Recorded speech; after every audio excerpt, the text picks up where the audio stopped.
Hey guys, welcome to another Hunter video. I'm a Night Elf Hunter on the Whisperwind server, and since Cataclysm is coming out, I thought I'd give you guys some gold making tips, to prepare yourselves for the next leveling process. And these are some of my best gold making tips, all accumulated together over the years, I guess. I've been playing long enough.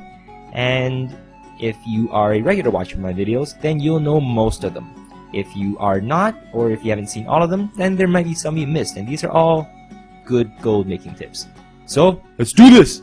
So if daily quests are your fancy, then head on over to the Storm Peaks and Icecrown Citadel. Now head over to Icecrown Citadel first because it has more quests, and the quests there are a little more integrated with each other. Now what I like to do is do the quests around here and in the Argent Tournament grounds and also at the Shadow Vault, and also over at either the Skybreaker or the Ogrim's Hammer. And also there's some at Dun Nephahum if you want to do the Sons of Huldir.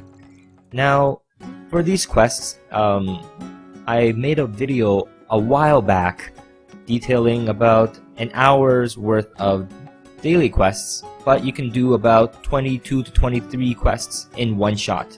And that way you could do most of your dailies and quickly. The reason why they were good was because the rewards were good, and also the quest things are all integrated. So you pass by one area and there's about 7 other quest things along the way which you can do.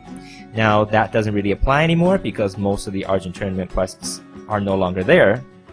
However, do some of these yourself and you'll be able to find out just which quests best match with what, and eventually you'll be able to do the quests also in, let's say, under an hour, and you can complete all your daily quests very quickly.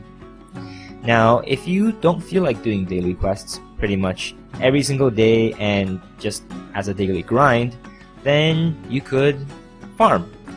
Farming is, I'm sure, 100 times more boring, but it's also more mindless, and for me that's a little more tolerable. Now if you like farming, and mindless farming at that, then this is definitely the place to come, to the very eastern edge of the Storm Peaks. Now if you've never heard or been here before, then there are a couple of quest items, or quest chains that you have to do in order to see the area, because it is a phasing area, and I'll have those quests linked to the bottom bar below. Now if you are a hunter or another pet class, then you can set your pet to aggressive, and with that the pet will go out and attack any of the seething revenants that spawn, and they spawn very fast. Now what you're trying to aim for is to grab all the grays as well as all the green items for equipment, and mostly the crystallized fires and the relics of Ulduar. These two are very plentiful, and they are worth quite a lot, pretty much on any server that you are on. So that was about 20, 30, 40 seconds of farming, maybe a minute, and I've already gotten 10 crystallized fires and 2 relics of Ulduar. So after a few hours, you could really make quite a bit of dough. But you might ask, what am I gonna do with all these items? Well, that's where the auction house comes in. Hey auction house, open up the auction house. Now an add-on that you must have if you are playing WoW, and if you care about gold in WoW, then you need to get Auctioneer. Now if you want the link to Auctioneer, again it's at the bottom bar, so go and check that out.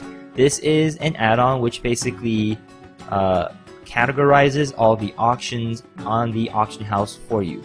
Now if this is your first time using it, there's a little play button, or if you have not been on it for a while, or if there has been a new patch with new items, then you press the play button. Otherwise, try to log in every day and press the fast forward button. What that'll do is categorize all the items that you have in your database and update them with the new prices. Now speaking of patch notes, you should constantly take a look at patch notes and just see what is new coming up in the World of Warcraft. Let's say some things like you can now prospect titanium ore, or there's new epic hunter arrows, or there's new epic gems. When that happens, you could prepare for the coming of those changes for, let's say, maybe even a month or two, and maybe not a month or two, maybe a few weeks. And that way you can stockpile them and then sell them for the higher price when everyone is trying to get them. Because at that time, demand is greater than supply and you'll make a killing. So if you want to check out the usual patch notes, then you can go to MMO Champion, or if you don't want to check that every day, subscribe to these videos or keep watching these videos, and I'll be sure to let you guys know of any new money-making things in the patch notes, like I have always been doing. Now if you want to find out the link to MMO Champion, that link is in the bottom bar. So the simplest out of all these gold making tips is definitely when you trade in your emblems of either Conquest or Heroism or Frost for epic gems. Now you get emblems of Triumph, which you can trade down into emblems of Heroism, and every 10 or 20 emblems of Heroism can equal an epic gem. Now for my server at least, epic gems are sold for about 100 gold each, and there are two types. One are the pure color epic gems, which cost 20 emblems, and the other, which are mixed colors, such as Eye of Zuul and all the other ones, they cost 10. And unless the half-colored gems cost exactly half as much on the auction house as the other solid colored gems, then as a rule always get the half-colored ones because they are cheaper. And this also applies for emblems of Frost. Now if you have a lot of emblems of Frost that you don't use and there's no other gears that you can get, go and get the Primordial Serenite, because they will still sell for a lot even now. Now this also works if you have a lot of honor or arena points or Wintergrasp marks, which you can in turn trade for honor. Now with honor points, it's a little different because all the gems, doesn't matter if they're solid or half colored, all cost the same. So go on your server and find out which one costs the most on the auction house, buy a lot of those and go and sell it. Now obviously this only works if you are already geared enough so that you don't need any more gear from honor or emblems. But as for me right now, which is my case, I don't need anything, this is a very good tip just to get a lot more money. Now another thing that you could do is in your WoW menu, go into the interface and the controls and make sure you set auto loot. What I see a lot of people do is they go and pick out all the items that basically cost the most, and they basically leave the grays where they are. Now I think that's a big mistake. Not a big mistake, but a mistake, because grays really add up. Now if you're at a vendor and you have a lot of grays, there is a macro you can use to basically click and sell everything. This is not an add-on, it's basically what is in WoW. So if you want to know what the macro is, in the bottom bar.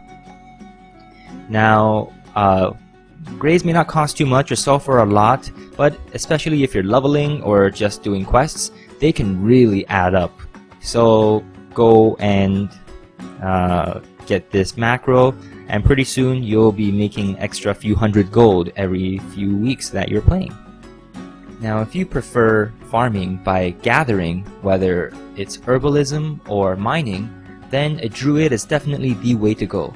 Mainly because of the druid's flight form. They don't have to dismount when they go and pick herbs or mining ores, and with that it's about a second and a half saved every single ore or herb that you find. And that really makes a difference after a few hours of doing this. As boring as it may be, it obviously saves time and gives you more money. Now as for me, I like to go into Ice Crown because that is, I find, the best place for ores and herbs, but also Storm Peaks is also a very good place because it's not as busy. Now there is an add-on called Gatherer, which you definitely need if you are gathering. Link in the bottom bar. So because the devs won't release any more new raids until Cataclysm comes out, a new form of raid has sprouted and has become very popular, and they're called GDKP runs. What that means is, let's say 10 people gather together for a raid, and an item drops from a boss. Now this item 2 people want, and so what they do is they bid against each other to try to get the item. And let's say the final bidding for this elite bowl is 5,000 gold, then 5,000 gold is added to the pot. And if the raid were to end right now, then everybody in the raid will get 500 gold because there were 10 members in the raid. And so GDKP is great for making money, but you have to be slightly geared, or they have to be able to accept you into the raid. If you're less geared, that would mean more money for the team, but if they get too many of these people who aren't geared, then they're never going to pass any bosses or get any items. So it's a little bit of a balancing thing going on, and if there aren't any GDKP runs on your server, then you can run them yourself. And there is an add-on that you must have in order to run a GDKP, and that link is in the bottom bar.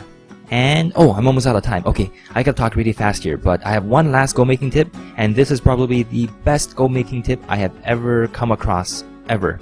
I reached about the gold cap in about 3 weeks, starting